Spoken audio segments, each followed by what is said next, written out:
The Westbrook High School gymnasium hadn't changed in 10 years.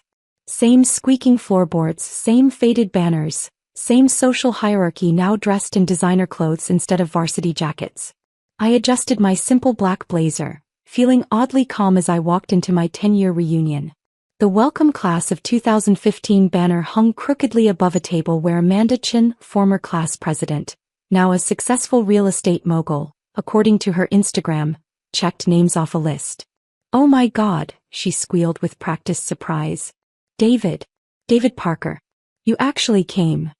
I smiled, remembering how she'd copied my computer science homework for 3 years straight. Wouldn't miss it. "So what are you doing these days?" Her eyes already scanning past me for more interesting arrivals. "Tech support," I said simply, watching her interest fade immediately. "Oh, that's nice." She stamped my name tag. "Tyler's over by the bar. You remember Tyler Matthews? He's a venture capitalist now. And Jessica's just made partner at her law firm." I nodded, accepting my badge. The music pulsed through expensive speakers as I made my way through the crowd. Everywhere, successful young professionals bragged about their achievements, each conversation a carefully choreographed dance of one-upmanship. "Parker." "No way." A loud voice boomed across the room. Tyler Matthews, former quarterback and current Silicon Valley player, approached with his usual entourage. "Still fixing computers, man?" His designer suit probably cost more than what he thought I made in a month. Behind him, Jessica Stewart, once my lab partner, now apparently a corporate lawyer, smirked. "Something like that," I replied, sipping my drink. "Hey, remember when he thought he was going to create the next Facebook?" Tyler laughed, drawing more people into our circle. "What was that stupid app you were always working on in the computer lab?" "SecureNet," I said quietly. "Right. That encryption thing nobody understood." Tyler turned to his audience. "Parker here thought he was going to revolutionize online security. Now he's probably turning things off and on again at some IT help desk." The laughter rippled through the group. I checked my phone. 8:57 p.m. 3 minutes. "You know," Jessica chimed in, her voice dripping with false sympathy, "my firm's IT department is always hiring. I could put in a word." "Thanks, but I'm good." "Come on, man," Tyler pressed. "What do you really do? Still living in that little apartment above your mom's garage? Still tinkering with that security software nobody wanted?" I took another sip. "Actually, I sold that stupid app 3 years ago." "Yeah. For what, $100? More laughter. My phone buzzed. A message from my PR team. "Forbes article goes live in 60 seconds. "You never did understand what SecureNet was, Tyler," I said, my voice carrying just enough to draw attention. "But don't worry, you'll find out soon enough." "What's that supposed to mean?" The DJ's speakers suddenly crackled. Every phone in the room started buzzing simultaneously, the synchronized notification I'd arranged with perfect timing. Breaking tech news, people began reading aloud. "Forbes reveals Silicon Valley's mystery billionaire." The DJ stopped the music, his own phone lighting up with the alert. The room fell silent as dozens of screens displayed my corporate headshot next to a number that made Tyler's venture capital deals look like pocket change. "SecureNet founder David Parker named youngest tech billionaire," Amanda read, her voice shaking. "With a net worth of $8.2 billion. I watched their faces as realization dawned. That stupid app they'd mocked in high school was now the encryption software used by every major tech company in the world. The IT guy they dismissed had been secretly running a global cybersecurity empire. This has to be a mistake," Tyler stammered, fumbling with his phone. "No mistake," I said calmly. "Though I'm surprised you missed it, being such a connected venture capitalist. SecureNet's been the talk of Silicon Valley for years. We just kept the founder's identity private until now." Jessica's legal mind caught up first. "The Parker Protocol. That's you?" "Every major law firm in the country uses that security system. Including yours," I confirmed. "Check your client portal. That encryption software you use every day?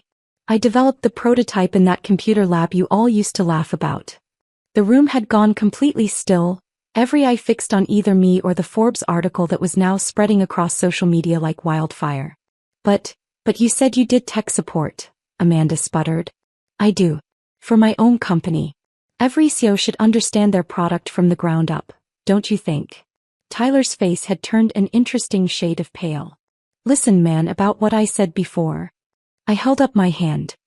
Save it. I'm not here for apologies. I'm here to make an announcement. I nodded to the DJ who handed me the microphone. The same people who'd been snickering about my IT job now stood frozen, hanging on my every word. The David Parker Foundation launches tomorrow, I said, my voice echoing through the silent gym.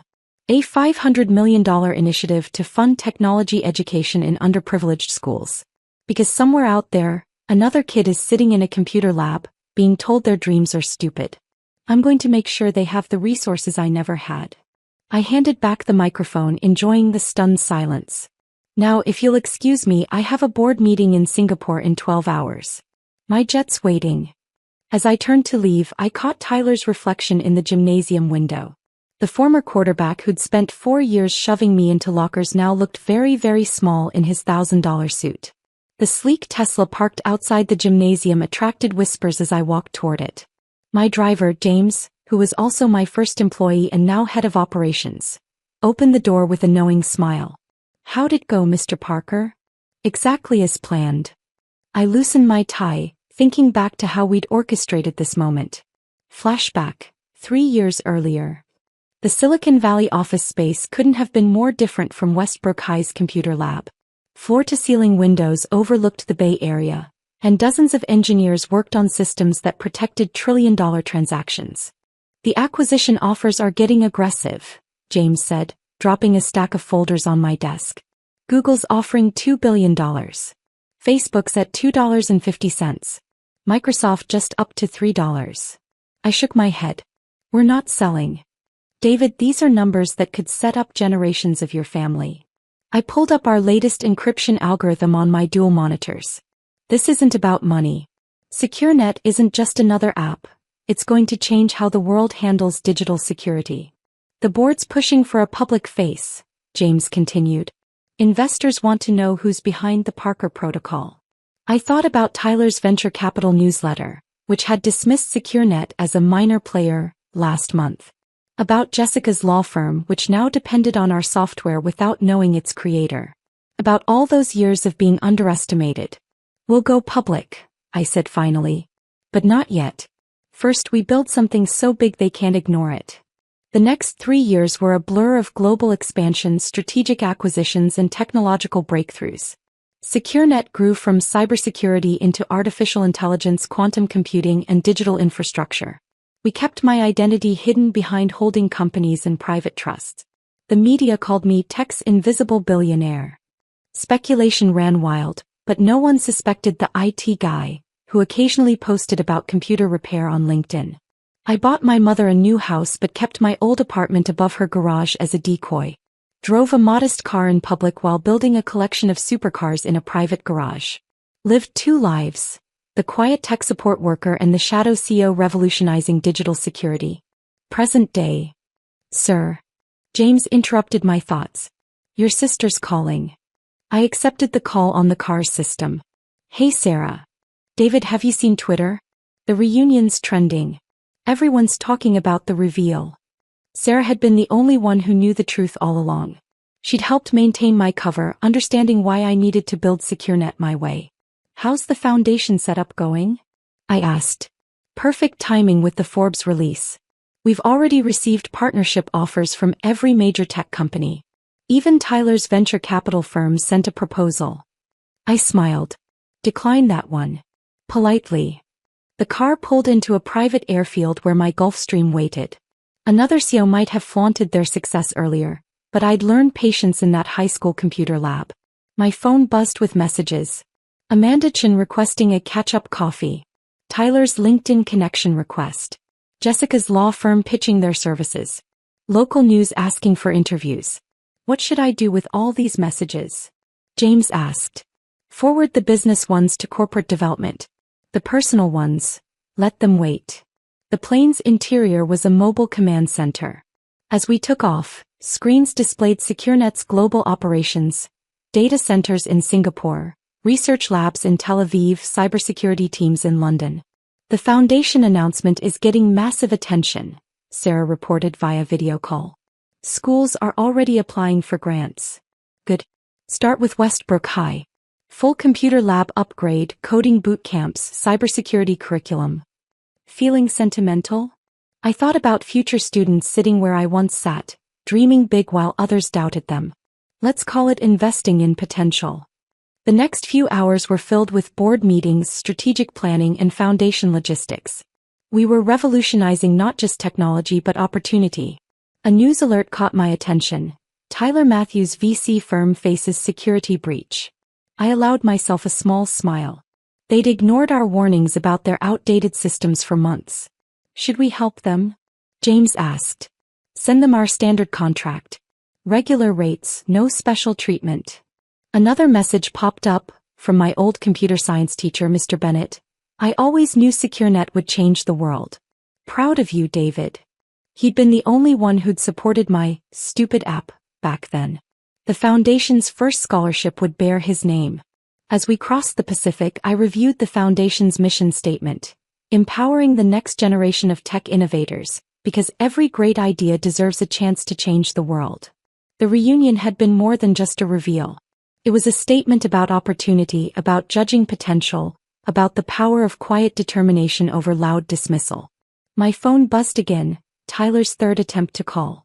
Let him wait, I thought. Some lessons take time to sink in. The Singapore skyline glittered through the boardroom windows as I concluded our Asia-Pacific expansion meeting. In the 48 hours since the reunion, SecureNet stock had jumped 15%, and #Parker Protocol was still trending globally. Mr. Parker, my assistant interrupted, Westbrook High's principal is on line 1. And Tyler Matthews has arrived at our Palo Alto office. For the third time today. I checked the time, 3 a.m. in California. Tyler's persistence was almost admirable. Put the principal through. I moved to my private office, memories of high school washing over me. Mr. Parker, Principal Martinez's voice wavered with excitement. I can't thank you enough for the foundation's grant. But I have to ask, why start with us? I looked at the framed piece of code on my wall. The original SecureNet algorithm, written on a borrowed laptop in Westbrook's computer lab. Because everyone deserves a chance to prove their doubters wrong, I replied. The lab upgrade starts next week. After hanging up, I opened my laptop to security footage from our Palo Alto office. Tyler sat in the lobby, his designer suit wrinkled, clutching a presentation folder. Should we keep him waiting? James asked. No. Have him escorted to the video conference room. Minutes later, Tyler's face appeared on my screen. The confident smirk from the reunion was gone, replaced by desperate determination. David. Mr. Parker, he stammered. Thank you for finally seeing me. It's 3 a.m. there, Tyler. Don't you sleep. Listen about the reunion, and high school. I was young and stupid. You're here about the security breach, I interrupted. Your firm's clients are threatening to leave because you ignored our system recommendations. He slumped. We can't afford your enterprise rates. But if you'd consider a partnership, maybe an investment opportunity. You mean a bailout? Our firm has great potential. Like SecureNet had potential? I pulled up his old emails. Let's see. You called our initial pitch amateur hour, and our valuation delusional. Tyler's face reddened. I didn't know. That's the problem. You never bothered to look past appearances. I closed his file. Our standard contract is in your inbox. Regular rates, no discounts. Your choice. After ending the call, I turned to the real business of the day. The foundation's first initiative was rolling out a nationwide coding bootcamp for underprivileged students. My phone buzzed with a text from Sarah. You need to see this. She'd sent a link to Jessica's LinkedIn post. A lesson in humility and innovation. A long apology disguised as a corporate thought piece about misjudging potential. It's gone viral in legal circles, Sarah added. Every law firm that rejected SecureNet's early patents is scrambling to save face. I switched to local news coverage of Westbrook High. Students gathered around the old computer lab, excited about the upcoming transformation. Among them, I spotted a girl wearing a worn hoodie, clutching a laptop held together with duct tape. Find out her story, I messaged Sarah. Make sure she gets whatever resources she needs. The day continued with global meetings, foundation planning, and strategic decisions. SecureNet was launching quantum encryption technology that would make our earlier innovations look simple. Around midnight Singapore time, an email arrived from Amanda Chin.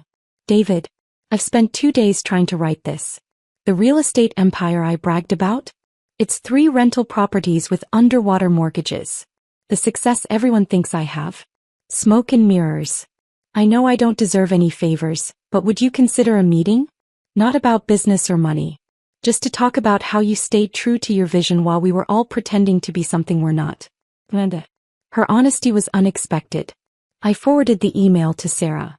Set up a foundation advisory role. Sometimes the best mentors are people who've learned hard lessons. The next week brought waves of change. Tyler's firm signed our contract, humbled but safer. Westbrook's new tech lab opened to unprecedented student interest. The foundation announced partnerships with 500 schools nationwide. Our quantum encryption launch revolutionized digital security again. But the most significant moment came during a virtual mentoring session with high school students. The girl from Westbrook High, Maria, I'd learned, demonstrated an AI algorithm she'd created on her refurbished laptop. People say it's impossible, she explained, but Mr. Parker proved that impossible just means they're not looking hard enough. I thought about that scared kid I'd been, coding alone in an empty computer lab while others partied and planned their triumphant futures. About all the other Mariahs out there, building tomorrow's innovations on second-hand computers and borrowed time. Success isn't about proving others wrong, I told the students. It's about proving yourself right. Later that night, I drove my Tesla to the old apartment above Mom's garage. Inside, everything remained as it had been. The borrowed laptop, the original SecureNet notebooks, the rejection letters from venture capitalists. I'd kept it as a reminder, but now it would serve a new purpose. The foundation would turn it into an innovation lab for young developers who needed a quiet place to build their dreams. My phone buzzed one last time, a message from Mr. Bennett, my old computer science teacher. Saw Maria's algorithm today. Reminded me of another student who wouldn't take impossible for an answer. The lab may have your name now, but your real legacy is in every kid who feels brave enough to think bigger. I smiled, remembering all those lunch breaks spent coding while others mocked the computer nerd with impossible dreams. Success wasn't in the Forbes list or the vindication at the reunion. It was in Maria's determined coding, in Tyler's humbled learning, in Amanda's honest self-reflection. The real victory wasn't becoming a billionaire. It was changing the narrative for every future innovator who dared to think differently. As I left the apartment, I passed the old computer lab window. Inside, Maria sat coding, her face lit by the screen's glow. Above her, a new sign hung. The Parker Innovation Lab, because every dream deserves its code. Sometimes the best revenge isn't proving them wrong. It's making sure the next generation gets it right.